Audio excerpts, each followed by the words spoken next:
അതിന് ആ തിയേറ്ററിൽ കണ്ടതിൻ്റെ ആ ഫീല് മനസ്സിൽ നിന്ന് മാറുന്നില്ല. നമ്മൾ ബെന്യാമിൻ്റെ നോവൽ വായിച്ചിട്ടുണ്ട്.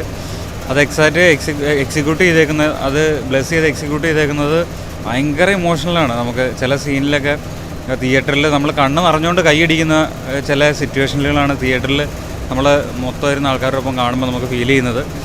ഭയങ്കര ഹാർട്ട് ടച്ചിങ് ആണ്. ചില സീനുകളൊക്കെ നമുക്ക് ഈ നജീബിൻ്റെ ചില വിഷ്വൽസും ചില നാട്ടിലെ ഓർമ്മകളും ഒക്കെ വന്നിട്ട് ആരും മരുഭൂമിയിലില്ലാതെ പൊട്ടിക്കരയുന്ന നബീലിൻ്റെ അടുത്തേക്ക് അയാളെ ആശ്വസിപ്പിക്കാൻ ഓടി വരുന്ന ഒരു ആട്ടിൻകുട്ടിയുടെ ഒരു വേദനയെ പോലെ നമ്മൾ അയാളുടെ ഒപ്പം നിന്ന് ഈ സിനിമ കാണുന്നത് വലിയൊരു അനുഭവം തന്നെയാണ്. നമ്മൾ എന്താ പറയണമെന്നറിയാൻ പാടില്ല. നമ്മൾ അതിലങ്ങ് മുഴുകി അങ്ങാടെ ഒരു വല്ലാത്തൊരു ഫീലിൽ ഇരുന്ന് പോകുക. കണ്ണ് നിറയല്ല, നമ്മളങ്ങാടെ ഒരു വല്ലാത്ത പേടി, എന്തോ ഒരു മരവിച്ചങ്ങ് ഇരുന്ന് പോകും. അതങ്ങ് കണ്ടിട്ട് ഭയങ്കര ഫീലായിട്ട് എനിക്ക് വേറെ പറയാനറിയാൻ പാടില്ല. തിയേറ്റർ എന്താ പറയുക, എക്സ്പെരിമെൻ്റ് ഫിലിമാണ്, ഒന്നും പറയാനില്ല. എനിക്ക് തോന്നുന്നു നമ്മുടെ ഇന്ത്യയിലോട്ട്, അതിൽ കേരളത്തിലോട്ട് കൊണ്ടുവന്ന first Oscar Prithviraj. Awesome performance, must watch theatre experience എന്ന് പറയാൻ പറ്റില്ല, എക്സ്പെരിമെൻ്റലാണ്.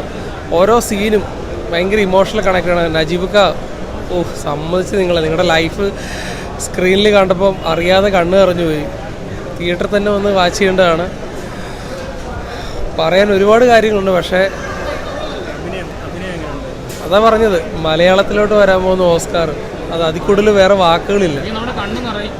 ഉറപ്പായിട്ടും ഏത് ജോണറിലുള്ള പ്രേക്ഷകനായിക്കോട്ടെ കണ്ണ് നിറഞ്ഞിരിക്കും. കാരണം അതുപോലുള്ള മേക്കിംഗ് ആണ്.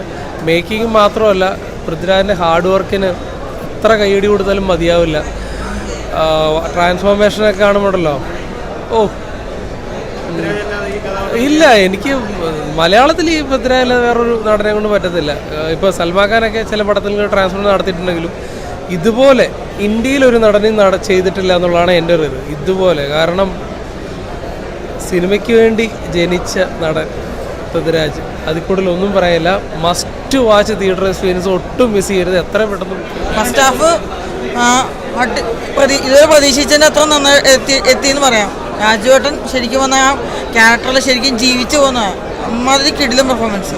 അതിന് സെക്കൻഡ് ഹാഫ് കണ്ടിട്ട് പറയാം, ഇമോഷണലാണ്, പ്രത്യേകിച്ച് പറയാൻ വേണ്ട, നല്ല ഇമോഷണലാണ് ചെയ്യുന്നത് പടം. ബാക്കി സെക്കൻഡ് ഹാഫ് കണ്ടിട്ട് പറയാം. എക്സലന്റ് മൂവി, എക്സലന്റ് എന്ന് പറഞ്ഞാൽ പറയാം, വെരി എക്സലന്റ് മൂവി.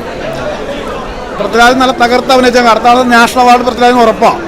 അമ്മാതിരി പെർഫോമൻസ്, ഒന്നും പറയാനില്ല.